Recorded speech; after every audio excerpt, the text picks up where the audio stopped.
Bakit hindi ko po ito alam, Nay? Bakit ngayon yun lang sinasabi? Lara, huminahon ka. Hindi, Nay. Sa 25 years kong nabuhay sa mundong ito, bakit ngayon nyo lang sinasabi sa akin ang mga bagay na yan? Anak, hindi ko rin ito nais na ilihim. Pero kung patuloy kong aalalahanin ang kakambal mo, paano ako makakausad, anak? Hirap na hirap din ako, Lara. Pero wala kami magawa noon ni Alfeng. Iyon na lang ang tanging paraan para mabuhay si Lira. Dahil heart transplant ang kailangan niya, Lara. Pumatak ang mumunting tubig sa mga mata ng ina ng dalaga. Umupo ito sa kahoy na upuan, ibinaba ang ulo sa mesa at saglit na tumahimik. Nay, wala po ba kayong balita kay Lira simula noon? Kung kumusta na ba siya? Dahil sa tingin ko na'y anak niya yung batang yumakap sa akin kanina. Huling balita ko sa kanya nung naoperahan siya sa Amerika. Masayang-masaya na kami noon ng tatay mo dahil madudugtungan na ang buhay ng kakambal mo. Pero matapos noon, hindi na namin alam dahil sa Amerika na tumira si Lira kasama ang bagong pamilya niya. Malungkot na tugon ng nanay niya. Hindi talaga mapakali si Lara. Lalo na nang makita niya ang batang babae kanina. Ate, anong nangyayari? Bumukas ang kurtinang nag-uugnay sa sala at kusina. Si Jude na kapatid niyang sumilip. Mano po, Nay? Bakit ka umiiyak, Nay? Ate. Tumingin ito kaagad sa kanya at nagtanong. Jude, hayaan mo muna si nanay. Pero te. Ang sabi ko hayaan mo na. Pumasok ka na dun sa kwarto mo.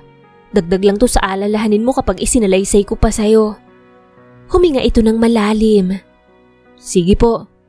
Sinundan pa niya ng tingin ang 20 anyos na kapatid na lalaki. May exam ito, kaya hindi pwedeng madamay sa sitwasyong ito. Saka na kapag okay na ang exam ni Jude. Ano ang balak mo, Lara? Bumalik ang tingin ng dalaga sa ina. Ano pa ba, Nay? Sinabi niyo ho na may iba ng pamilya si Lira. Sigurado ako na hindi niya na tayo naaalala, lalo na at 4 na taon lang siya nang binigay mo sa ibang tao. Di ko rin naman ho kayo masisisi dahil kung hindi niyo ginawa yon, baka patay na siya ngayon. Patawarin mo ako, anak. Ngayon bumabalik na naman ang dating sakit habang inaabot ko siya sa mag-asawang umampun sa kanya. Parang nadudurog na naman ang puso ko, anak, kagaya nung una. May likidong bumaybay sa pisngi niya. Nagulat siya doon. Umiiyak siya. Siguro dahil sa nakikitang sitwasyon ng kanyang ina ngayon. Saan ka pupunta? Tumalikod siya. Sa Silidunay. Hahanapin ko siya sa internet. Baka mahagilap ko pa si Lira. Sana makita ko ang kakambal ko doon. Pasimple niyang tinuyo ang luha. Kailangan may gawin siya, lalo na ngayon. At nahihirapan ang nanay niya. Kahit magawan man lang niya ng paraan na pagtagpuin ang dalawa. Magdadalawang oras nang sinusuyod ni Lara ang laptop para maghanap ng clue o pangalan man lang ni Lira na makapag-lead sa dalaga tungkol sa kakambal nito. Pero ni isa ay wala. Mukhang iba ang ginagamit nitong pangalan. Nirambol na niya ang pangalan nito. Siguro sa apelyedo. Ate. Kumakatok si Jude sa pintuan ng silid niya. Saglit lamang iyon at agad na bumukas. May bisita ka, ate. Nagtaka siya. Wala naman kasi siyang inaasahang bisita ngayon. Kahit sa anong araw ay wala. Maliban na lang kung manliligaw na naman. Sinabi ko na, Jude. Kung manliligaw lang yan, paalisin mo na dahil wala... Mommy! Bubuka pa lang ang bibig ng kapatid niya. Nang bigla na lang dumaan sa pagitan ng hita nito, ang cute na batang babae. Inikot niya ang upuan paharap sa dako nito. Mommy! Finally, Daddy and I found you! Bulaga! Tamemeng napatitig si Lara sa batang kumandong bigla sa kanya. Mommy, uuwi ka with us, right? Hindi alam ni Lara ang isasagot. Angel, sweetie. Di kasi pwedeng sumama si Mommy sa atin. Mabuti na lang at sinalo siya ng ama nito. Why, Mommy? Ayaw mo na sa amin? It's been a month nang hindi ka na umuwi sa house. Please come with us ha, Mommy? Malambing na tura ng bata. Pumasok ang isang babae sa pintuan ng sala. Binuhat nito si Angel. No, Yaya. Dito lang ako kay Mommy ko. Please, sweetheart. Sandali lang, okay? Sumama ka muna kay Yaya Belen. Bumaling ang tingin ng bata sa kanya. Tumango siya. Okay, Daddy. Anito kahit lukot ang mukha. Saka lang lumabas mula sa kusina ang nanay at kapatid ni Lara. Formal na nagpakilala ang lalaking ama ni Angel. I'm Zachary El Fuego, Lira's husband. Ako si Lara Marcelo. Tipid na ngumiti ang dalawang katabi niya. Hindi maipagkakaila. Zachary is handsome, mistiso at may matipunong katawan. Guwapo pero halata ang lungkot sa mga mata nito. Pwede bang malaman kung nasan ang anak ko, sir?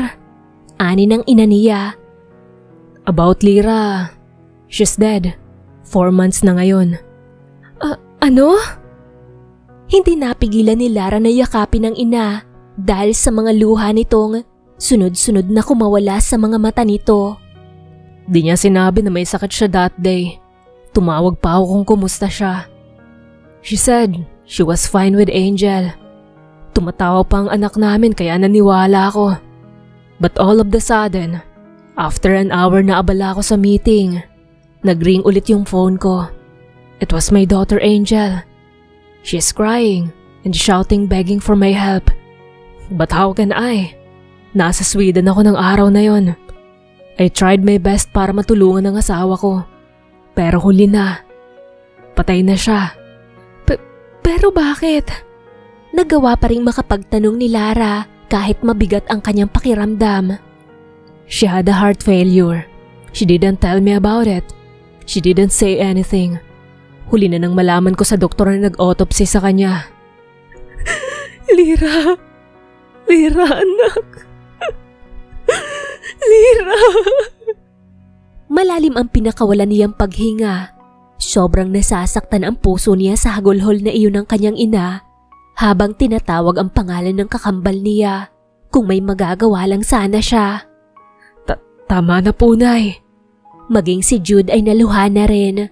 Napuno ng iyakan at lungkot ang bahaging iyon. Nasasaktan siya pero alam ni Lara na may mas nasasaktan higit sa lahat at si Angel iyon. Paanong hindi alam ni Angel? Nang tila kalma na ang sitwasyon ay nagsalita siya ulit. Ayokong sabihin dahil hindi niya maiintindihan. Bata lang siya. She's just a baby. Hindi pa oras para sabihin sa bata ang lahat. Ang sabi ko, nag-work lang ang mami niya. Iyon lang ang alam ng bata. Bukod doon, nothing else. He is right. Zachary is right. Baby lang si Angel. Sige na, ipasok mo muna si nanay sa kwarto para makapagpahinga, Jude. Saglit lang niyang pinasadahan ang kapatid. Tumayo naman ito para sumunod sa utos niya. Humihikbi pa rin ang nanay nila at parang pinupunit ang puso niya roon. Nang sila na lang ng lalaki sa sala, ay doon na muling nabuhay ang usapan. Where's my twin? Saan niyo siya inilibing? Sinabi naman ito ang nais niyang malaman, pero habang lumalalim ang usapan, ay tila nakakaramdam ng kakaibang pakiramdam si Lara. Hindi niya maipaliwanag kung ano, pero kakaiba. This is hard for me and Angel, but I have to accept it. Accept the fact that Lira is already gone. Paano mo nalaman ang address na to? Nagtanong, ipinakita ang larawan ni Lira. Sinabi nila na si Lara ka nga, na anak ni Alfing and Maria.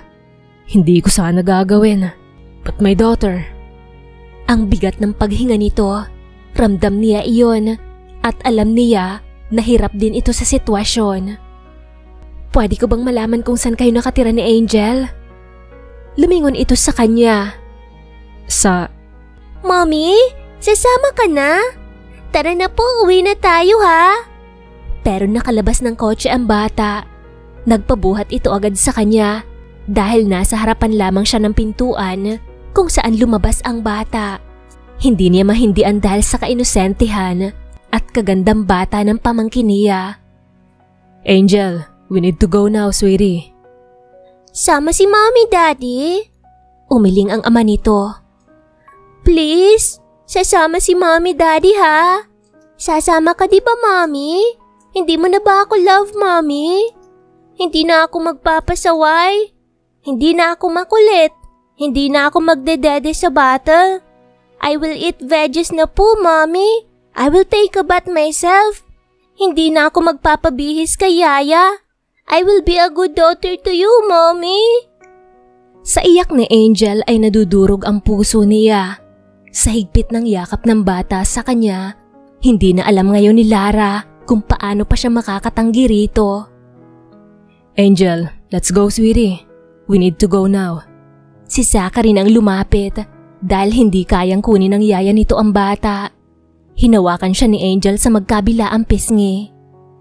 Sasama ka, Mommy? May mga luha sa mga mata nito. Sumisikdo-sikdo pa dahil sa kakaiyak. Please, I love you, Mommy. Naluluha na lang din siya. I love you too. Sasama na si Mommy. Please, stop crying na, okay? Nakakaawa naman nga ate, pero hanggang kailan ka dun? Tama si Jude anak, hanggang kailan ka dun? Tinanaw ni Lara ang dalawang nakatayo sa harap niya. Nag-e-empake siya ng mga gamit. Hanggang pwede ko nang sabihin sa bata ang totoo. Sa ngayon hindi pa talaga pwede, Nay. Nakikita niyo ang sitwasyon ni Angel. Baby pa talaga siya sa edad niya ngayon. Eh ate, iiwan mo kami dito? Paano naman kami te? Eh bakit? Kailangan pa ba ng taga-alaga sa'yo ha, Jude? Kumapit ito sa braso ng inay nila.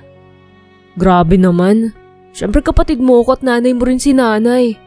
At nakakalimutan mo rin siguro na pamangkin mo at apo ni nanay si Angel. Ay naku, tama na yan. Tama nang ba nga yan? Sige na Lara, sumama ka na sa kanila. Pero Nay, Jude, tumahimik ka na. Kailangan ni Angel ng mommy. Hindi pwedeng pabayaan ng bata. Siya na lang ang naiwang alaala ni Lyra sa atin. Kaya hayaan mo na ang ate mo. At isa pa, hindi naman habang buhay doon titira si Lara. Uuwi siya rito syempre. Napanguso si Jude. Uuwi ako dito tuwing linggo, Nay. At kung pwede dumalaw din kayo doon. Tatawagan ko si Jude kapag nakapunta ako sa puntod ni Lyra para madalaw niyo rin siya. Mabigat man ang loob na umalis ay wala siyang iba pang pagpipilian. Pamangkin niya si Angel at naghahanap ito ng ina, ngunit patay na si Lyra. Kung ito lang ang paraan para maging masaya ang bata, gagawin niya kahit maging substitute ni Lyra. Yay! Let's go! Let's go! Paglabas ng bahay ay nakaabang na ang mag-ama. Si Zachary ang bumuhat ng bagahe niya at ipinasok iyon sa likod ng sasakyan. Magpakabait ka, apo ha? Opo, Lola. Bye, Angel. Pupunta kami minsan sa bahay mo ha. Binuhat pa ito ng madali ni Jude. Opo, tito. Naluluha ang nanay niya. Niyakap niya ito. Huwag ka nang umiyak, Nay. Lilipat lang naman po ako ng address, di naman ako mawawala. Naalala ko ang kakambal mo, Lara. Wala rin palang kwenta ang pagpaparaya namin ng tatay niyo dahil nawala din siya. Huminga siya ng malalim. Wala na po si Lyra, Nay. Kailangan na nating tanggapin yun. Ang mahalaga ho ay ang ngayon, kung paano natin mapupunan ang pangungulilan ng anak niya sa ina. Pinahid nito ang luha. O siya, sige na. Baka hindi pa kita payagan kapag hindi pa kayo umalis. Alis na po kami, Nay. Si Zachary iyon. Sige iho, ingat kayo. Ingatan mo ang anak at apo ko ha. Kumaway pa ito. Oo, Nay. Naluluhang nakangiti si Lara na pumasok ng sasakyan. Sa harap na siya naupo, kasama ni Angel na kalong-kalong niya. Sinabi ni Zachary ang lahat ng mamatay si Lyra. Matapos ng burol, ay umalis na patungong ibang bansa ang umampon sa kakambal niya. Nasasaktan siya para sa ina at ama dahil nagtiis ang mga ito na ibigay sa ibang tao si Lyra para lamang gumaling. Pero hindi rin talaga nagtagal ang buhay nito. Pero kahit ganoon, ay may naiwan itong anghel. Good night, my angel. Mahinang usal niya. Hinawi ang mga hibla ng buhok na nagawi sa mga mata nito. Mukhang pagod na pagod dahil hindi na nararamdaman ng bata ang ginagawa niya. I'm sorry for all of this, Lara. It's okay. Siguro tadhana talaga na makita ako ni Angel kanina. I don't believe in destiny. But I did. Natahimik ito at nagpatuloy sa pagmamaneho. Hindi na ma-traffic dahil pasado 9:00 na ng gabi. Isa pa, hindi naman traffic talaga sa dinadaanan nila. May 20 minutos din ang naging biyahe bago sila lumiko sa isang exclusive subdivision. May trabaho pala ako, Zach. Kailangan ko yun para sa pag-aaral ng kapatid ko at pantusto sa araw-araw nila nanay. Saan ka nagtatrabaho? Sa Sancha Finance, malapit sa dating police station. Hindi na ito sumagot. Nag-focus kasi ito sa pagpapark ng sasakyan sa garahe. Hindi nakapagsalita si Lara nang makita ang bahay ng mag-ama. Natulala siya ng saglit sa laki at gara niyon. Hindi niya inaasahan na isang mayamang tao ang napangasawa ng kakambal. Hindi nga yata mayaman lang dahil kung titingnan ay milyon-milyon ang halaga ng ganun kalaki at engrandeng bahay. It's a mansion actually. Ako na kay Angel. Mabigat siya sa edad niya. Inilapit niya nang maramdaman ng batang kukunin ito ng ama, kaya mas humigpit ang yakap ng bata sa kanyang leeg. No! Reklamo pa nito. Ako na. But, it's okay. Kaya ko pa naman. Kahit ang totoo ay nangangalay na ang braso niya, wala nang nasabi si Lara nang makapasok ng mansyon. Just wow, yun lamang ang makikita sa reaksyon niya. Sa second floor ang kwarto ni Angel, kaya kailangan pa niyang buhatin ito hanggang sa taas. At para yatang nakakapagod, tinitingnan niya pa lang kung ilang baitang ang hahakbangan. Sir Saka, pero napa-sign of the cross ang matandang lumapit sa kanila nang makita siya. Diyos na mahabagin, buhay ho si Ma'am Lira. Manang, she's not Lira. Pero sir, yung mukha ho. Ngumiti siya sa matanda. At yung ngiti, sir, Diyos ko. Ako po si Lara. Kakambal ko ho si Lira. Ani ang mahina. Nahimasmasan lang ang babae nang marinig iyon. Nako, sorry ho ma'am. Akala ko nabuhay si Ma'am Lira mula sa... Nagpaalam siyang mauuna, lalo na't nakakangalay si Angel. Naririnig niyang naghihilik ito. Nakaalalay lang si Zachary sa kanyang likuran. Sa hirap ng paghakbang ay halos hindi niya makita ang bawat baitang. Ang laki kasi ni Angel sa edad na 3. Okay ka lang ba? Oo, ayos lang. Napaatras siya ng isang hakbang. Mabuti at nasa lunisak ang kanyang likod. Baka kung hindi ay natumba sila ni Angel sa hagdanan at gumulong-gulong pababa. Pagdating sa taas ay si Yaya Belen na ang nag-ayos sa bata. Ang sakit na ng braso niya. Well, about the room, I think we need to sleep in one bed. What? Gulat na sambit ng dalaga. Sasahig na lang ako. Malaki naman ang kama. No, I'm fine with blanket and pillow. Ito lang ang kailangan ko. Pero malamig ang sahig, Zach. Alanganin pa ang bawat salita ni Lara dahil nagdadalawang isip pa rin siya kung tama ba na magtabi sila sa kama o sasahig na lang ito. Naaawa rin kasi siya kay Zachary, lalo na't malamig naman talaga ang sahig, tiles pa. Kaya nga nagdadalawang isip siya, lalo na at malaki naman ang kama. This is my idea, kaya hayaan mo na. Laking abala na nga itong ginawa ng anak ko sa'yo Pahihirapan pa ba kitang mag-adjust? Isang unan at kumot ang kinuha nito. Pupwesto na rin sana nang may maisip siya. Wala ba kayong banig? O kaya naman cover ng kama na available? Well, meron naman. Pwede bang makahiram? Ibinaba ni Zach ang hawak at pumunta sa closet. Ang laki nun, iba talaga kapag mayaman. Doon lang nakapaglakbay ang mga mata ni Lara. May malaking portrait sa ibabaw ng dingding sa bandang taas ng ulunan. Si Lira at Zachary, Napakaganda ng kakambal niya sa suot na wedding gown. Nakangiti ito habang katabi ang lalaki. Kaya naman pala napagkamalan siya ni Angel. Sa lahat kasi ng anggulo, magkamukha sila ni Lyra. Identical ika nga. Kahit sa buhok at ngiti ay talaga namang magkatulad sila. Sa side table, may maliit na portrait din doon. Kasama na si Angel. Siguro ay nasa 1-year-old na ito. Buhat ni Zachary katabi pa rin si Lyra. Halatang masaya ang pamilya sa larawan. May naroong si Angel na baby pa.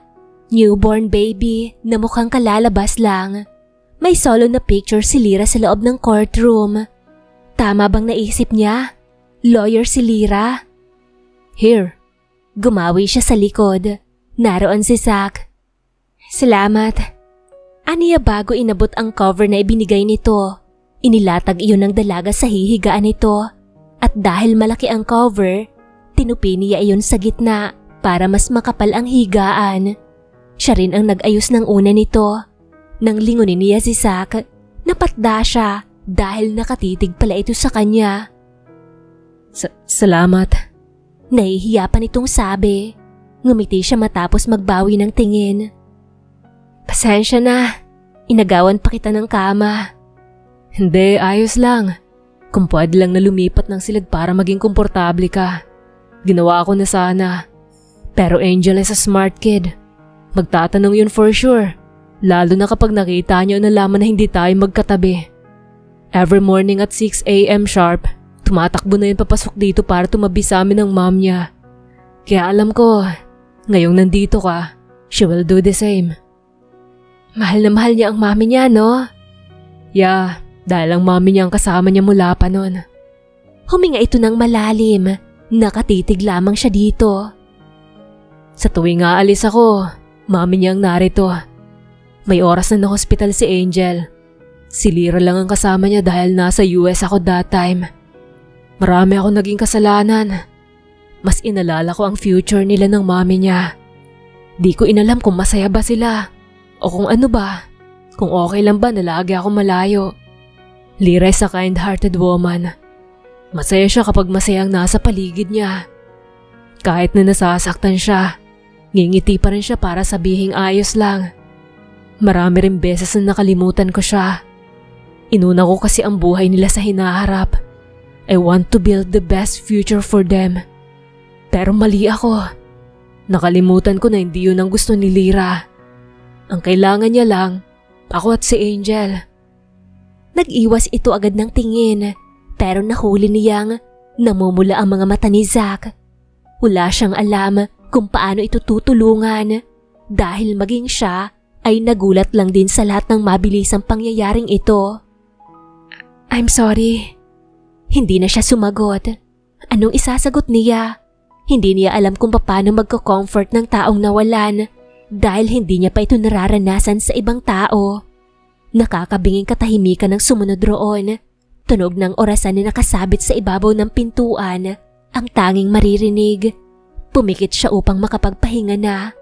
Mag-aalas 12 ng madaling araw nang magising ang dalaga. Nauuhaw kasi siya.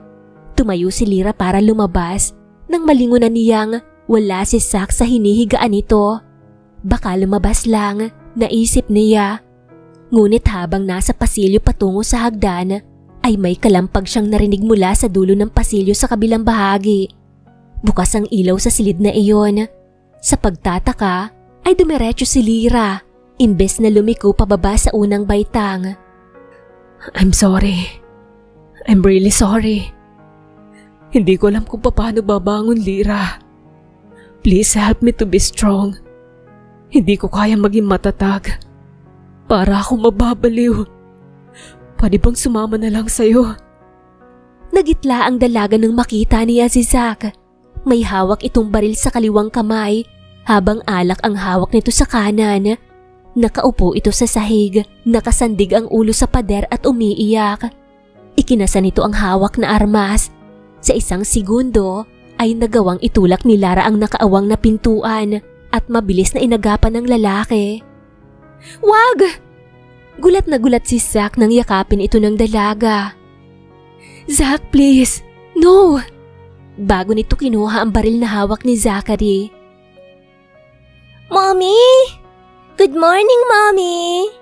Nagulat si Lara nang biglang pumasok sa silid si Angel. Nilingon niya si Zach. Kalmado na ito. Good morning, sweetie. How's your sleep, ha? Ngiting aniya. So good, Mommy. Kasi nandito ka na. Pinupog niya ito ng halik. Good morning, baby. Alam niya na pilit lamang ang ipinapakita ni Zach. 6:00 na ng umaga pero naroon pa rin sa kanya ang nerbiyos. Hindi niya akalain na kamunti ka nang nagbaril si Zach. Paano kung hindi niya nakita? Paano kung wala siya dito kagabi? At paano kung hindi siya lumabas ng kwarto? Sigurado siya, Zach is dead right now. Mommy, can we go to the play area today? Natigilan siya roon. May work kasi si Mommy, sweetie. I need to work kasi eh. Nalukot ang mukha nito. But after ng work ni Mommy, pwede tayo pumunta sa play area. Is that okay with you? Really? Anong time ka uuwi, Mommy? Baka night na like Daddy. Nilingon nito ang ama. Automatiko namang tumingin sa kanila si Zach. Sorry, sweetie. Ayaw mo ba na gabi na umuwi si Daddy? Tumango ang bata. Will you be happy kapag hindi na pumasok si Daddy today? Nagliwanag ang mukha ng bata. Are you sure, Daddy? Yeah, I'm sure. Tinitigan siya ni Angel. Pag nag-uwi na ikaw, Mommy, punta na tayo sa play area, ha? Of course. I promise. Yay! That's all I want. Nagkatinginan sila ni Zach. What do you want? All I want is to be with you, Mommy and Daddy all the time. Wala siyang naisagot hanggang sa bumaba ito sa pagkakakandong niya. Mommy, magdede lang ako, ha? Ngumiti siya. Okay, lalabas na rin si Mommy. Pagsara ng pinto ay natahimik siya. Kinuha niya ang towel para maligo. 8:00 pa naman ang pasok niya. Ayaw niya magsalita o magtanong. Hahayaan niyang sabihin ni Zach ang dahilan kung bakit nito iyon ginawa kagabi. About last night, Lara. Tumigil siya sa paghakbang. I was drunk. Di ko alam kung anong pumasok sa isip ko at ginawa ko yun. I'm sorry kung nakita mo ka sa ganung ayos. Mahina iyon. Tama lang na marinig niya. Paano kung wala ako doon? Paano kung hindi ako lumabas ng silid? Zach, di wala nang ama si Angel ngayon. Nilingon niya ito. Mahinahon lang ang bawat sagot niya. Huwag kang gagawa ng bagay na pagsisisihan mo sa huli. Kung nawala man si Lyra, may anak ka pa, Zachary. Isipin mo na lang ang mararamdaman ng bata oras na ikaw naman ang nawala. Wala na nga siyang ina pati ba naman ama. Alam niya na mahirap iyon para kay Zach, pero mas mahirap para sa bata. Oras na mawalan ito ng mga magulang. Hindi niya narinig ang sagot nito, kaya dumiretso na siya sa CR. Sana man lang ay maisip nito kung ano ang gusto niyang iparating. Saglit lamang siyang naligo. Paglabas ni Lara ng CR ay nakabihis na siya. Wala na rin doon si Zach. Siguradong lumabas na. Magandang umaga po, Ma'am Ay, sorry ho. Lara po pala. Magkamukha po kasi talaga kayo ni Ma'am Lyra. Ngumiti siya dito. Ako nga po pala si Susan. Manang Susan na lang ho ang itawag nyo. Magandang umaga, Manang Susan. Ngumiti ito. Bakit ho? Napansin niya kasing titig na titig ito sa kanya. Ang ganda niyo po kasi. Hindi ako makapaniwala na kamukhang kamukha niyo si Ma'am Lee. Salamat, Manang. Nasa dining na po sila, sir. Aakyat na rin po ako sana para tawagin kayo, ma'am. Mukhang kailangan talaga niyang sanayan ng sarili sa buhay na ganito. Nasanay kasi siya na maliit lamang ang bahay at walang kasambahay. Dito kasi, 3 ang kasambahay, kasama na si Yaya Bella na yaya ni Angel at isang dalaga na apo raw ni Manang at syempre, si Manang Susan. Ako na kay Mommy. Napapangiting lumapit si Lara sa upuang hinilan ni Angel para sa kanya. Katabi siya nito. Thank you, sweetie. You're welcome, Mommy. It na ikaw sabi ni Daddy. Hahatid ka namin sa work mo today. Binalingan niya si Zachary. Abala ito sa pagsubo. Hindi siya tinitingnan. Mukhang nahihiya sa tingin niya dahil sa nangyari kagabi. Alam niya na mahirap din ang sitwasyon nito at mukhang sinisisi pa ni Zach ang sarili kung bakit namatay ang kakambal niya. Pero walang may kasalanan nun. Ang kasalanan lang ni Zach ay hindi nito inuna ang pamilya, kundi ang trabaho na para rin naman sana sa asawa at anak nito. Thank you, aniya nang pagbuksan siya nito ng pintuan ng sasakyan. Let's go, Daddy. Ihatid na natin si Mommy sa office niya. Si Angel pa ang humawak sa palad niya at humila sa kanya patungo sa entrance ng building na pinagtatrabahuhan niya. Let's go, Daddy! Hindi nagalaw ang ama nito kaya tinawag na ng bata. Nahihiya pang humakbang dahil nakamaong short and white shirt lamang ito. Lara! Vince, good morning! Manliligaw niya ito. Nagulat ang lalaki na may kasama siyang bata. Sino siya? This is Angel. Mommy's daughter. Dugtong ng bata. Wait, what? And lumingon si Angel sa likod. Pati siya at si Vince ay napasunod rin. Pero nagulat na lamang siya nang makitang nasa mismong likuran nila si Zach. And this is my daddy, Mom's husband. Ang hindi napaghandaan ni Lara ay ang biglang pag-abot ni Angel ng kanyang kamay kay Zach na agad namang tinanggap ng lalaki. Natulala na lamang si Vince lalo na nang makitang nakabantay si Angel at Zachary sa susunod na sasabihin ng kasamahan niya sa trabaho. Bye-bye, Mommy! Bye, sweetie! Kiss ko, Mommy! Okay, tapos papasok na si Mommy, okay? Tumango ang bata. How about Daddy? Nagulat si Lara. Tatalikod na sana nang magulat siya sa sinabi ng bata.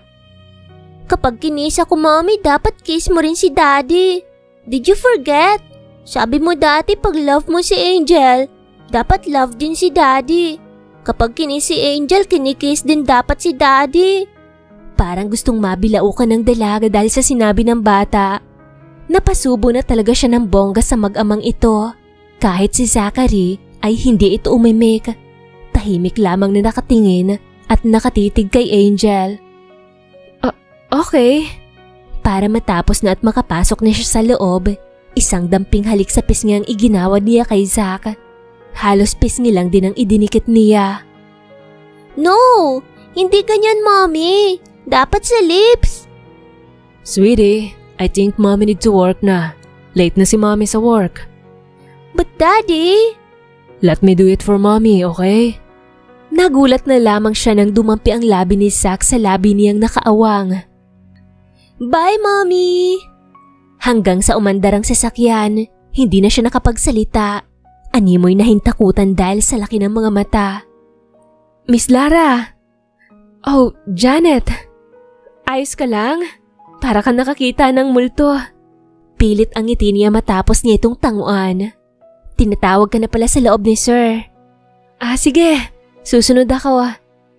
Hindi pa rin yata napapawi sa labi niya ang impact ng halik na iyon. Parang ramdam niya pa rin ang halik ni Zach sa labi niya. Hindi alam ni Lara kung paano siya umabot sa ganong sitwasyon. Kung hindi lang dahil sa pamangkin niya, hindi niya talaga iyon gagawin. Pinilit ni Lara na maging normal ang araw kahit marami siyang naririnig na usapan tungkol sa sitwasyon niya. Hindi rin naman iyon nakakaapekto sa kanya, pero ang chismis talaga ay parang epidemya na mabilis na kumalat. Kahit sa boss nila na nanliligaw din sa kanya ay nakarating na ang balita. Hindi tuloy maiwasan ni Lara na mahiya, lalo na at ito ang dahilan kung bakit mataas na ang posisyon niya sa trabaho. Hindi rin naman niya ito pinapaasa, sadyang sa performance at sipag din niya ang dahilan. Pero minsan, hindi rin niya maipagkakaila na mabilis tumaas ang posisyon niya dahil sa boss niyang nagpapalipad hangin. Ihatid na kita, Miss Marcelo. Sir Jim, wag na po. Magko-commute na lang ho ako. I insist, tara na. Huwag na ho. Tara na, hapon na rin. At baka matraffic ka pa. Isa pa, sa daanan mo rin ako dadaan. Kasi may pupuntahan din ako. Nahihiya siya pero masyado itong mapilit. Lalo na at pinagbuksan na rin siya nito ng pintuan. Salamat ho, sir. You're always welcome. Alam mo naman na malakas ka sa akin eh. Biro nito, hindi siya nakaimik. Para kasing hindi siya komportable kapag ganitong sila lamang dalawa ng boss niya. Jim is a kind person. Mayaman ito dahil anak ng may-ari ng finance company na pinagtatrabahuhan niya. Kilala na rin niya ito dahil sa ilang taon na nagtatrabaho siya sa company ng mga ito. Alam mo naman siguro na matagal na ako nagpaparinig, Lara. Umayo siya ng upo. Nang ano ho, sir? That I want you. Walang kemeng anito.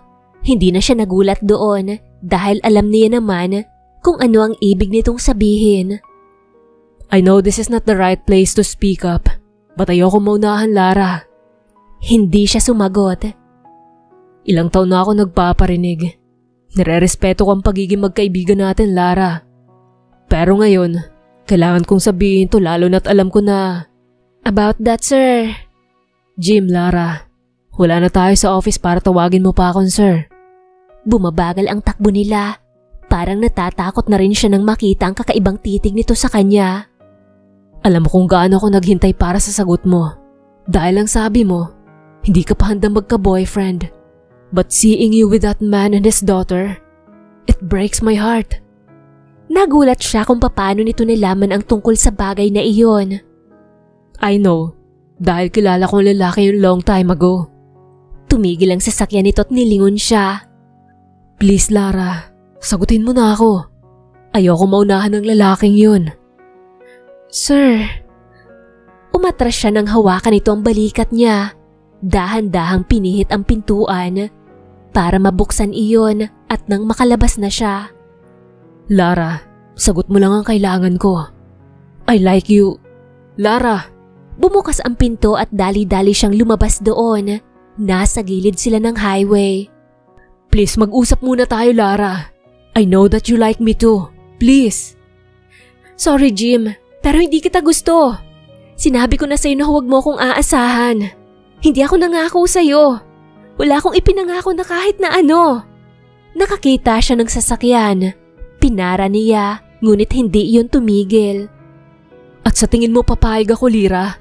Ikaw lang babaeng umayaw sa akin ng ganito. Halos magkandarap ang mga babae sa akin para gustuhin ko. Pero ikaw? Jim, hayaan mo na ako. Hindi pilitan ng pagmamahal. Patuloy siya sa pag-atras dahil sa tuloy-tuloy na paghakbang ni Jim palapit sa kanya. Hindi. Alam kong gusto mo ko. Alam ko nababaliw ka sa akin. Alam ko yun. Ano ba, Jim? Bitawan mo ko. Hinila nito ang kamay niya. Sunod-sunod na protesta ang tugon ng dalaga. Hindi. Kukunin ko ang dapat na akin, Lara. Walang sayo. Hindi kita gusto. Kaya tigilan mo na to. Pakawalan mo ko, Jim. Maawa ka. Pilit na pinapasok siya ng lalaki sa sasakyan. Ngunit patuloy ang pagpupumiglas niya. Sumisigaw na rin dala ng sobrang kaba at takot. Bitawan mo ko, Jim! You are mine at walang pwedeng makakuha sa'yo. Kundi Ngunit nagulantang na lamang si Lara nang may humila sa lalaki at agad itong tumilapon sa sementong kalsada dahil sa malakas na suntok na pinakawalan ng kung sino. Nang malingunan niya ay tumakbo siya patungo kay Zachary.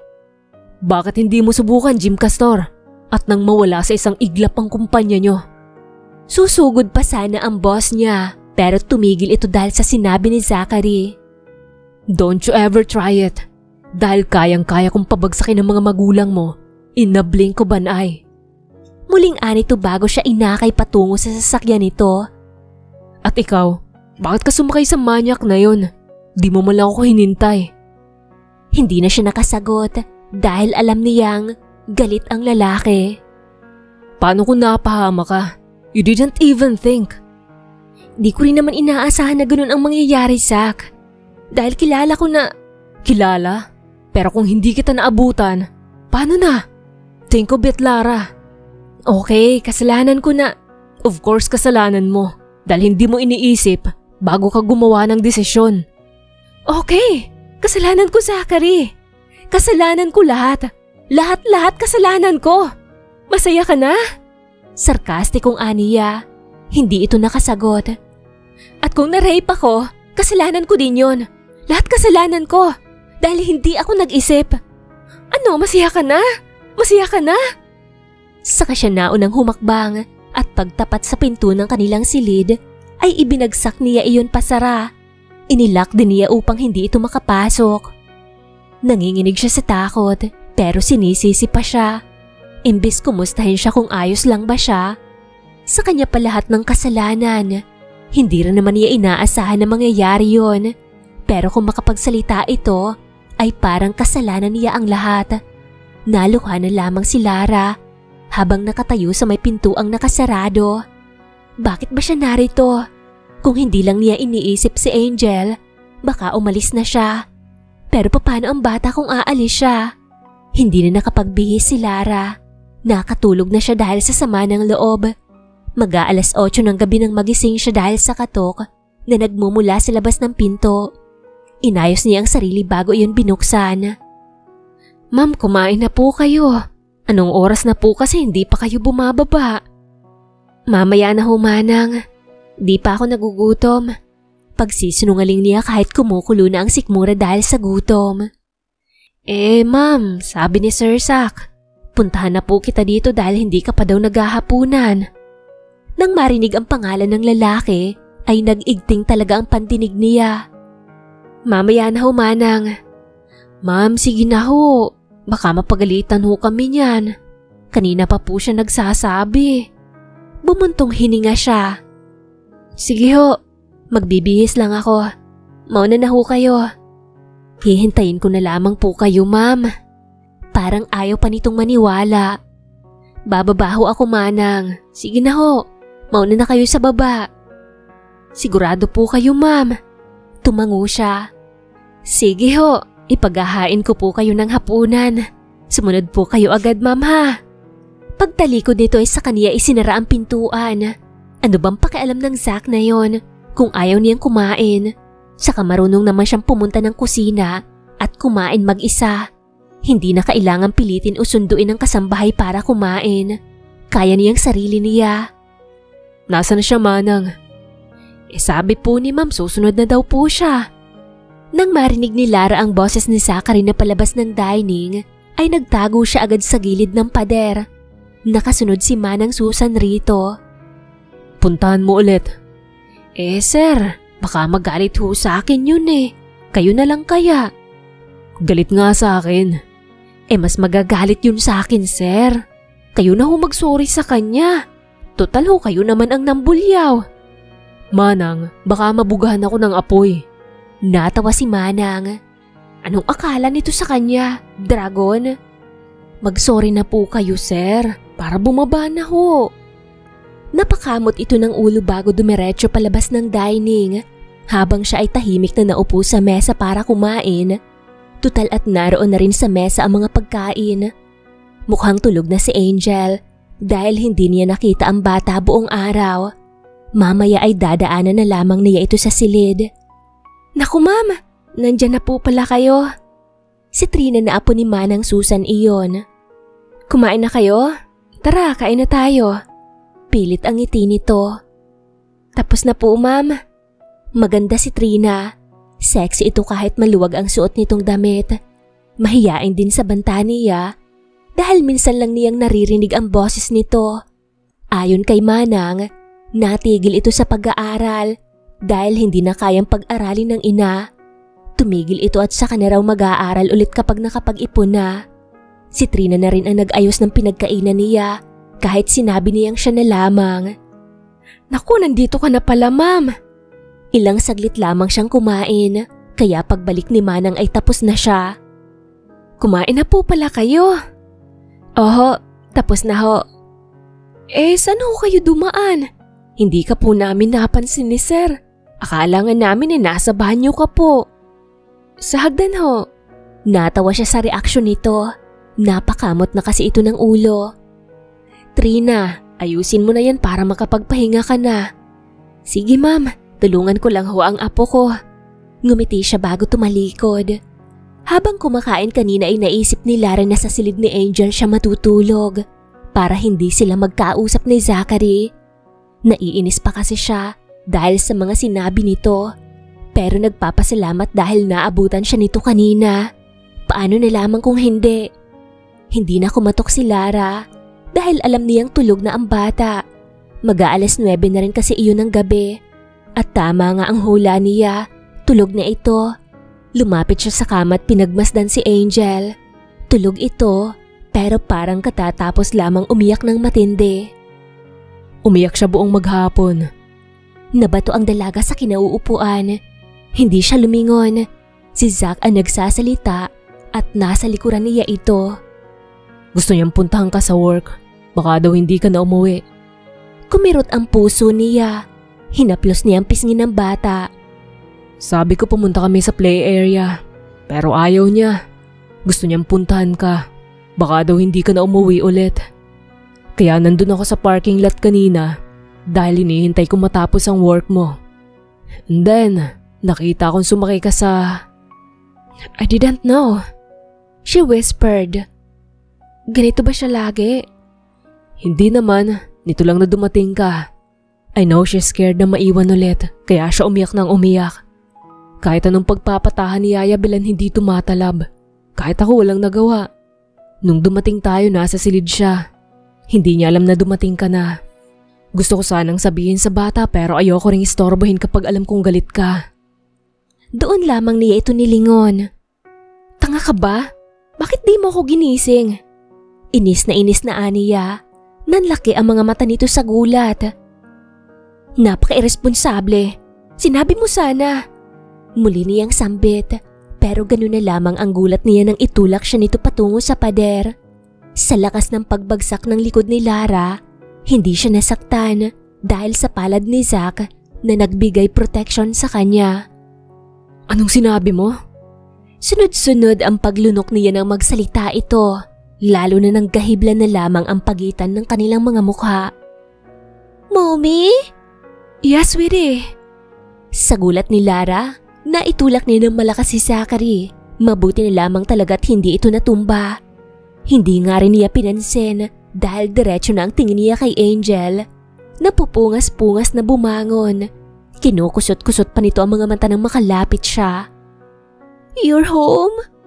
Mahina ngunit sumisikdong nito. Agad niya itong niyakap. Kanina pa si Mommy. Inihintay kita na magising anak. Awang-awa siya lalo na nang maramdaman ang sobrang higpit nitong yakap. Are you happy now, sweetheart? Tumango ito sa daddy nito na lumapit din sa kanila. Sa paanan banda pumwesto para makita ang bata. Mommy, huwag na ikaw mag-work. Pakiusap nito, nagkatinginan sila ni Zach. Sa nalaman niya, sa nakikita at nararamdaman, alam niyang nahihirapan ang bata. Sa sikdo at mahina nitong boses, sigurado siyang sobra-sobra ang naging pag-iyak ng bata nang wala siya. Hindi siya makasagot, lalo na at may kapatid pa siyang pinag-aaral at nanay na kailangan ng sustento. Siya lang ang inaasahan ng dalawang yon. Saka na niya sasagutin si Angel kapag nagawa na niya ng paraan ang problema niya. Please, Mommy. Day off niya naman bukas dahil Sabado. Makakapag-isip pa siya ng paraan hanggang Mag-Lunes. Sige anak. Tiningnan lamang siya nito na hindi kumalas sa pagkakayakap sa kanya. Nginitian niya ang bata. Really, Mommy? Tumango siya na may dalang ngiti. Pinasadahan niya si Zachary. Kailangan tulungan siya nito dahil kung hindi, wala talaga siyang magagawa kundi ang magtrabaho. Sige na, sleep ka na ulit. Dito lang po ikaw ha? Of course, hindi aalis si Mommy. Tatabi ako sa'yo. Ilang segundo siya nitong tinitigan bago gumalaw. Bumalik ito sa pagkakahiga. Si Zach ay tumayo at kumuha ng storybook sa bedside table ng bata. Sa kabilang gilid ito ng kama na higa matapos ibigay ang libro sa kanya. Gusto mong basahan kita ng story, anak? Umiling ang bata. No. Narinig ko na po ang Snow White, Mommy. Mahina nitong usal. Ano palang gusto mong ikwento ni Mommy sa'yo? Anything, Mommy. Kumunot ang noo niya. Kung si Matsing at Pagong kaya, anak, nabuhayan ito. Sige, Mommy. Sige, makinig ka, okay? Sunod-sunod itong tumango, pati si Zachary ay seryoso ring nakatitig sa kanya. Noong unang panahon, may magkaibigan, si Matching at si Pagong. Masaya sila, lagi magkasama kahit saan magpunta. Isang araw, nadako ang magkaibigan sa tabing ilog. Nakakita sila ng puno ng saging na may hinog na mga bunga. A banana, Mommy? Shh! Natawa siya kay Zach. Kwento ka na ulit. Huwag kang maingay, anak. Ani pa ng lalaki. Hindi nila alam kung ano ang gagawin. Pero dahil magaling umakyat si Matsing, sabi niya, aakyatin niya ang puno ng saging. Pumayag naman si Pagong. Nang nasa taas na si Matsing, nawili ito't kinain ang mga saging. Nagsisigaw si Pagong sa baba ng saging. Nabigyan ito ni Matsing. Pero hindi ginawa ni Matching. Inubos niya ang bunga. What happened to Pagong, Mommy? Na-hungry siya? And then na-dead? Shh! Daddy! Stop! Shh! Ako nagpapastory dito eh. Natawa na lamang siya sa dalawa. Makinig ka na lang kasi para malaman mo. Ani pa ng ama. Sige, tuloy na natin. Ngunit habang nasa kalagitnaan ng kwento, ay nakatulog naman si Angel. Sweet dreams, baby. Bulong niya na makitang himbing na ang bata. Ano nang nangyari dun kay Pagong? Ituloy mo. Tulog na yung bata. Bulong niya. Tara dun sa kwarto. Akin mo yun ikwento. Ano? Walang ano-ano. Di pa tapos. Seryoso ka? Oo naman. Kinumutan niya si Angel bago pinatay ang ilaw matapos niyang buksan ang lampshade. Dito ako matutulog kay Angel. Natigil sa paghakbang si Zach. Dito na rin ako matutulog kung ganun. What? Seryoso ka ba? Oo, tapusin mo ang kwento muna. Para itong batang mapilit. Fine, pero doon ka sa kwarto mo matulog pagkatapos, okay? Deal. Bumalik sila sa kama. Mabuti na lamang at malaki ang kama ni Angel. Sa galit ni Matching, sabi niya kay Pagong na tatadtarin niya ito ng pino. Pero ang sagot ni Pagong, bahala ka, pero sinasabi ko sa'yo, dadami ako tapos susugurin ka namin. Natakot si Matching, kaya muli nitong sinabi na itatapon na lang kita sa ilog. Ang sagot naman ni Pagong, "Wag maawa ka, Matching, hindi ako marunong lumangoy. Malulunod ako at mamamatay." Natawa si Matching, kaya ang ginawa niya, inihagis niya si Pagong sa ilog. Pero ang hindi alam ni Matching, sa tubig nakatira si Pagong. At habang umaagos ang ilog, tinatawanan ni Pagong ang bobong si Matching. Natahimik si Lara dahil tulog na pala si Zachary. Hindi niya iyon napansin. Inayos niya ang kumot nito bago muling nahiga sa kama. Good night. Bulong niya. Good night, honey. Pero sumagot si Zach. Biglang sumikdo ang puso niya. Ano raw? Kahit may kung anong pakiramdam na biglang nabuhay kay Lara, hindi yun binigyan pansin ng dalaga. Siguro ay nananaginip lamang ito. Pipilitin niyang maibigay sa bata ang kalinga na hinahanap ni Angel. Kahit sa bawat araw na nakakasama niya mag-ama, siya naman itong nahihirapan. Lalo na sa tuwing nasa paligid o nasa malapit si Zachary. Mag-iisang buwan na nang magpasya si Lara na tumira sa bahay ng pamilya ni Lyra. At dahil sa nangyari sa pagitan nila ng boss niya sa trabaho, nagpasya si Lara na mag-resign na lamang. Lalo na at nahihirapan din siya na pagsabayin ang pagiging ina kay Angel at trabaho. May konting ipon siya sa bangko, kaya iyon muna ang pinagkakasya niya na ibigay kay Jude at sa ina. Ate, Mabuti naman at nakauwi ka na. Namiss kita, ate. Nasa bukana pa lang siya ng pinto. Si Jude na mukhang nagwagayway na ng pakpak ang bumungad.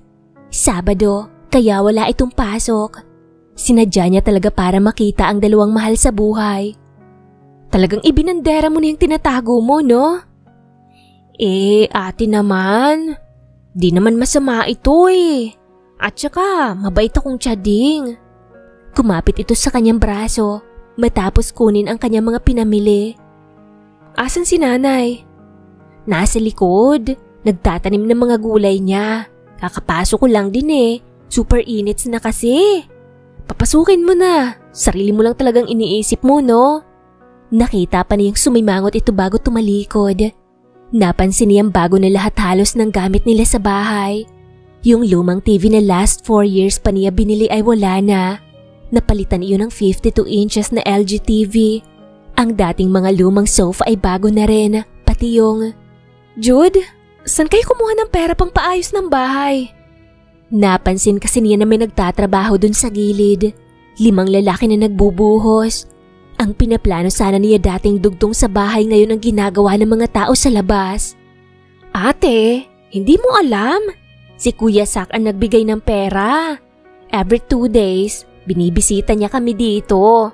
At alam mo ba te, bayad na lahat ng bayarin ko sa school. Kaya wala na akong poproblemahin. Nanlaki ang mga mata niya. Ano? Kailan pa? Grabe si ate. Iisang bahay lang kayo ni Kuya Sak pero hindi mo alam. Di nung umalis ka at sumama sa mag-ama. 1 week after, siya nang nagsustento sa amin ni nanay. Siya din na nagpunta dun sa school ko para bayaran ng tuition fees ko. Anak, narito ka na pala. Nasaan si Sak at ang apo ko? Napaupo siya sa sofa.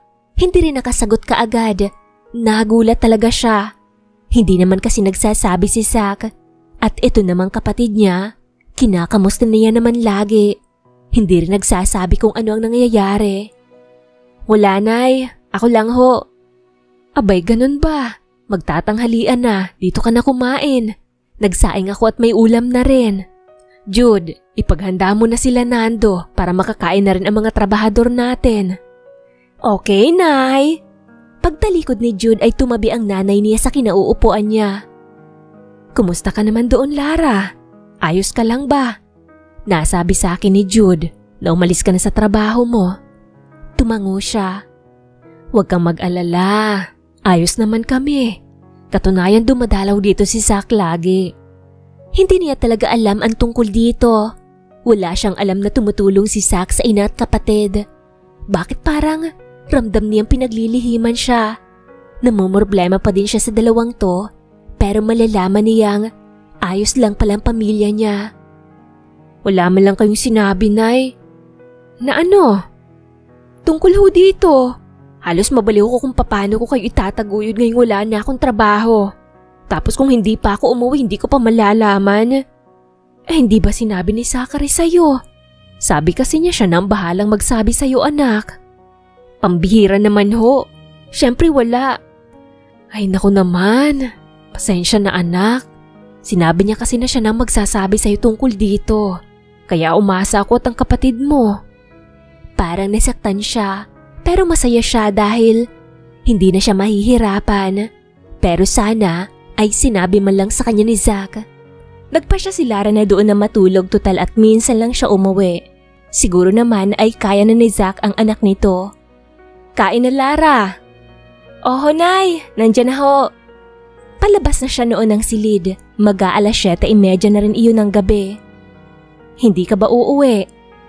Bukas na ho, Nay. Nasa hapag na rin sila ng sandaling iyon.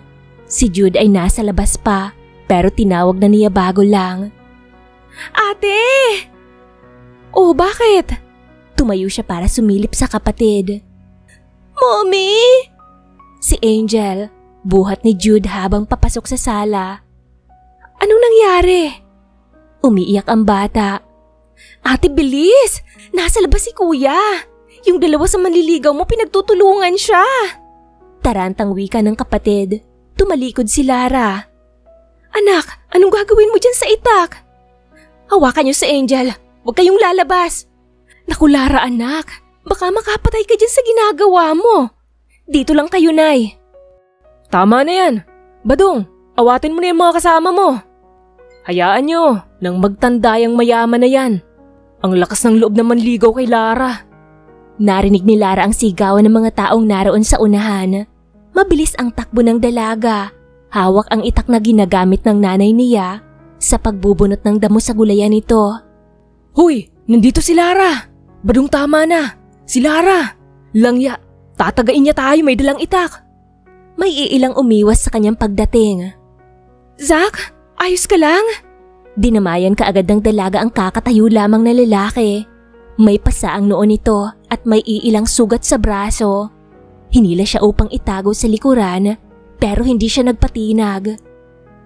Sino may gawa nito sa kanya? Nag-atrasan ang mga lasenggo. Si Badong Lara, siyang nag-utos na banata namin yan. Wala ba kayong magawang matino? Ito lang ba ang alam nyo? Ang mamirwisyo ng iba? Napakamot ng ulo ang mga iilan sa kasama ni Badong. Hindi na niya nakita ang lalaking iyon. 5 silang lahat at wala pang mga pang-itaas. Si Badong talagang pasimuno kasalanan niya. Wala ba kayong sariling utak? Bakit hindi kayo magtrabaho? Hindi yung araw-gabi, nasa tindahan kayo ni Aling Merly para mag-inom. Tapos kung may mapapadaan gaganituhin nyo? Paano kung napatay nyo siya? Kayo din ang papatayin ko. Sa lakas ng sigaw ni Lara, nagkanya-kanyang takbo ang iba. Si Badong na pasimuno ay nauna ng umariba paalis. Ang naiwan ay mga tau-tauhan nitong laman din ng inuman araw at gabi. Si Badong ay anak ng kapitan, kaya siguro walang tanod. Gusto kong makausap si Kap bukas at irereklamo ko ang anak niyang sakit ng barangay natin. Sabihin niyo sa kanya, magkita kami sa barangay hall bukas ng umaga. Aniya, kung hindi pa dumating ang nanay ni Lara, ay hindi pa ito titigil sa kakatalak. Sa sobrang galit ng dalaga, kahit sino na lamang ay duduruin ito ng hawak na itak. Kaya nga sunod-sunod ang pag-atras ng mga tao roon. Tama na, halika na Lara, para magamot na si Zach. Sabihin niyo kay Badong hindi ko siya aatrasan, kahit magpang-abot kami sa korte. Lara, para kang tambay sa kanto. Halika na, nangihina na si Zach.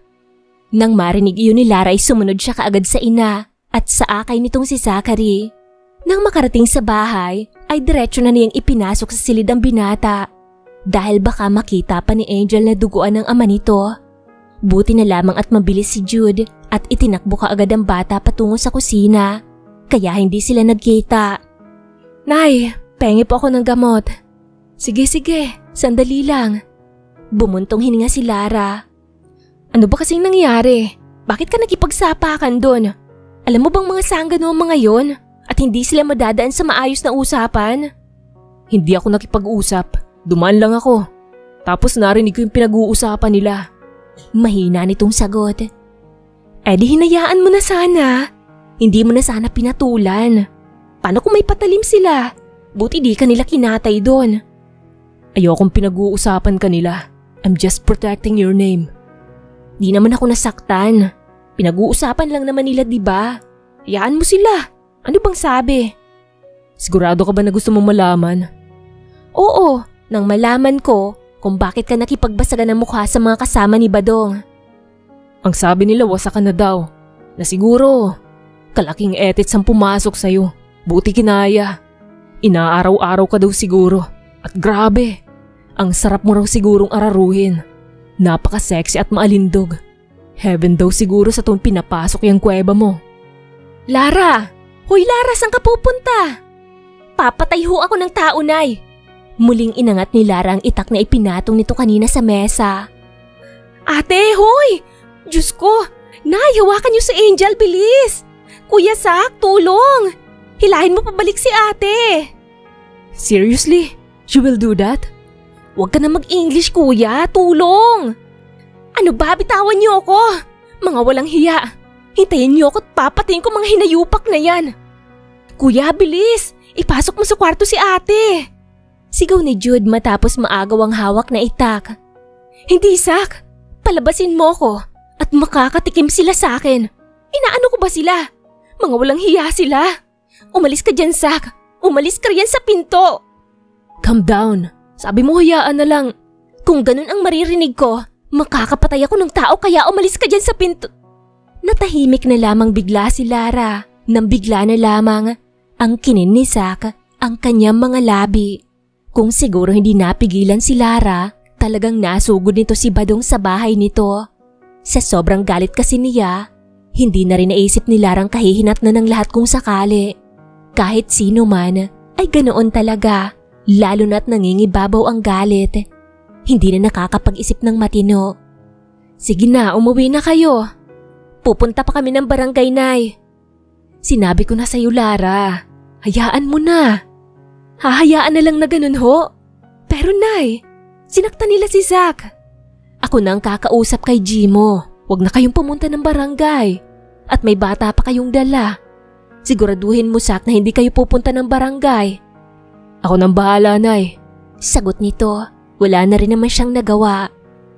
Sumama na lang kaya tayo, Nay, para sigurado. Palabas na sila ng bahay nang marinig iyon mula kay Jude. Mas mabuti pa nga siguro.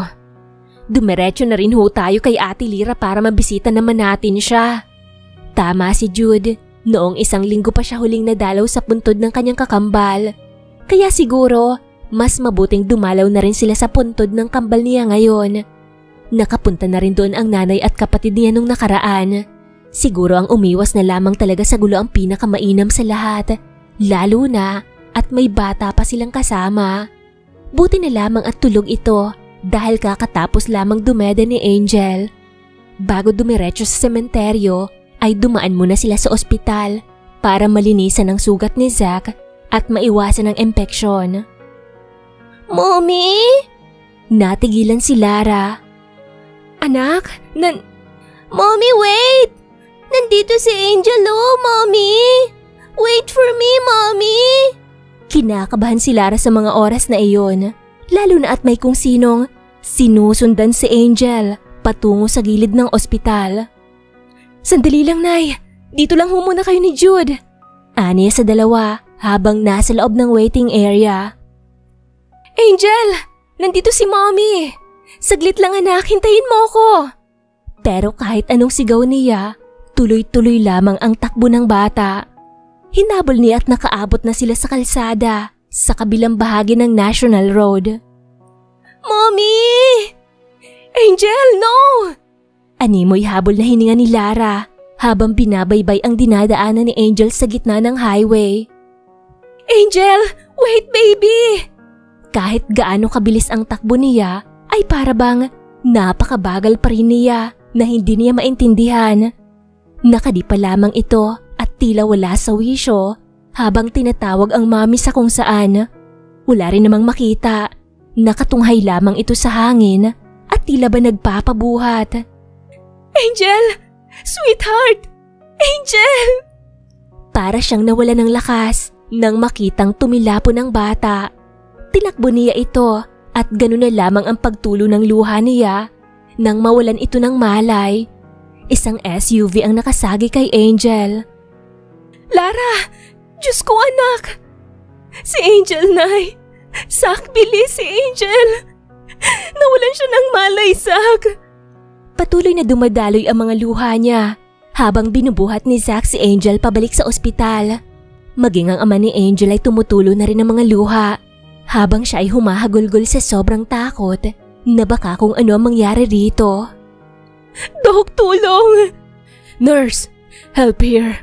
Please, help my daughter. Sinundan niya pa ang sigaw ni Zack habang ang ina niya at si Jude ay nag-iyakan na rin. Sunod-sunod na lumapit ang mga nurse at isang doktor na babae. Sa stretcher nilagay ang bata at kung ano pang inilagay sa bibig nito para mabigyan ng hangin ng bata. Angel, gising anak. Gumising ka. Nandito si Mommy. Nandito ako, Angel. Maawa ka. Huwag kang bibitaw. Huwag, anak. Maawa ka kay Mommy. Puno ng luha ang mga matang, kumapit siya sa stretcher habang nakasunod rito. Nasa kabilang bahagi si Zack, hawak nito ang kamay ng bata. Angel, baby. Please wake up. Please. Patuloy na aniya. Sorry ma'am, dito na lang ho kayo. Pero nurse, anak ko nasa loob. Sasama ho ako. Hindi ako mag-iingay, please. I'm sorry ho ma'am. Pero nurse, gusto ko. Sak, sabihin mo papasukin nila tayo. Si Angel. Nasa loob si Angel. Anak, maghintay na lang tayo dito. Ate, tama na te. Bitawan mo ng pinto, Lara. Maghintay na lang tayo dito.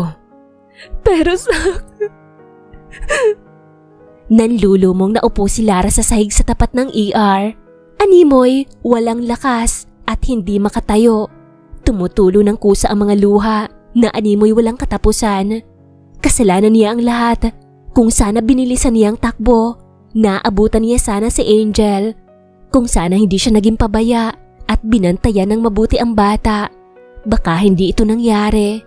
It was her fault. Lira? Ako to, si Lara. Ang kakambal mo.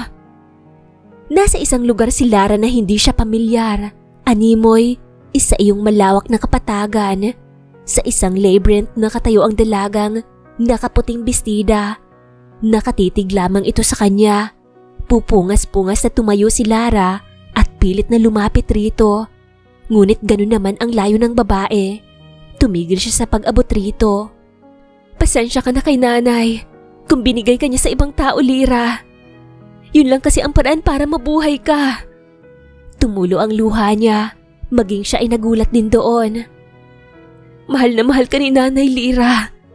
Kaya niyang gawin ang magpaubaya para lang mabuhay ka. Pinahid niyang luha. Mami? Natigil ang pagtitig niya sa kapatid at lumapit sa batang babaeng nakabistidang puti. Napakaganda, para itong isang anghel. Ngumiti ang kakambal niya, inabot ang palad ng bata. Angel? Lira, please, huwag mong isama si Angel. Hindi niya pa oras, Lira. Maawa ka sa anak mo. Kailangan siya ng daddy niya. Kailangan namin siya, Lira. Nagsimula siyang habulin ng papalayong kapatid at bata. Kumakaway si Angel sa kanya habang lumulutang sa alapaap ang dalawa. Lira! Huwag mong kunin ang anak mo! Huwag, Lira, maawa ka! Angel, anak! Bumalik ka, anak! Lara! Gising, anak! Napabalikwas ng bangon si Lara. Agad niyang hinagilap si Angel. Hindi pa lumalabas si Angel sa emergency room, Lara. Si Zach po. Sumama sa nurse na nagpakuha ng dugo. Kailangan sa operasyon ng bata. Nay, kailangan kong pumasok sa loob. Tumayo siya. Ano? Bakit? Dito na lang muna tayo. Magiging maayos ang lahat, Lara.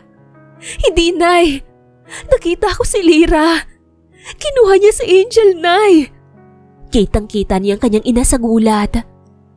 Nay, kailangan kong makapasok. Lumuha na ang nanay niya. Dumating si Zach. Kumusta si Angel?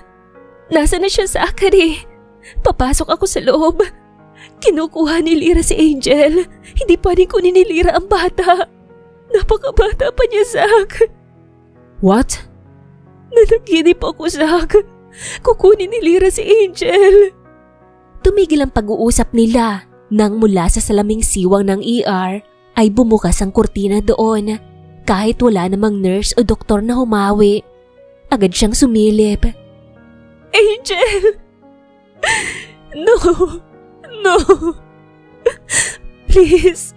Angel! Angel! Wake up, sweetie! Lira!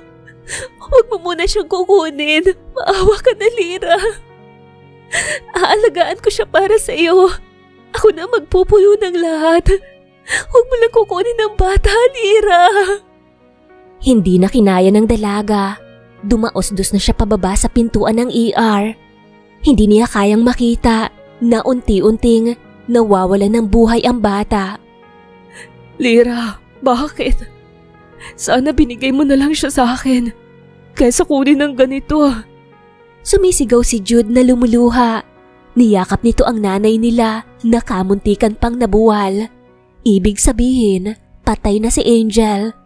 Nakatayo si Zach sa tabi ni Lara. Ngunit ang mga luha nito ay sunod-sunod na bumabagsak sa sahig sa mismong tabi niya. Umiiyak ito ng walang tunog. Patay na si Angel. Lara! Iyon lamang ang huling narinig niya bago nawala ng malay ang dalaga. Head injury ang dahilan ng pagkamatay ni Angel. Nagkaroon ng crack ang ulo nito dahil sa malakas na impact ng sasakyang bumangga sa bata. Ang owner ng sasakyan ay hindi naman tumakbo at pinanagutan ang nagawa nito. Ayon sa driver, hindi daw nito nakita ang batang tumatawid. Hindi niya alam kung paano yun nangyari at may nagsasabi na nakalutang daw ang paa ng bata habang naglalakad ito. Kahit siya ay tila nagkaroon din ng kakaibang pakiramdam dahil noong hinahabol niya si Angel ay hindi niya talaga ito maabutan kahit mabilis na siya. Animoy hindi siya umaalis sa kinatatayuan.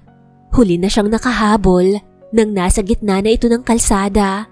Sigurado si Lyra na iyon ang kagustuhan ni Lyra.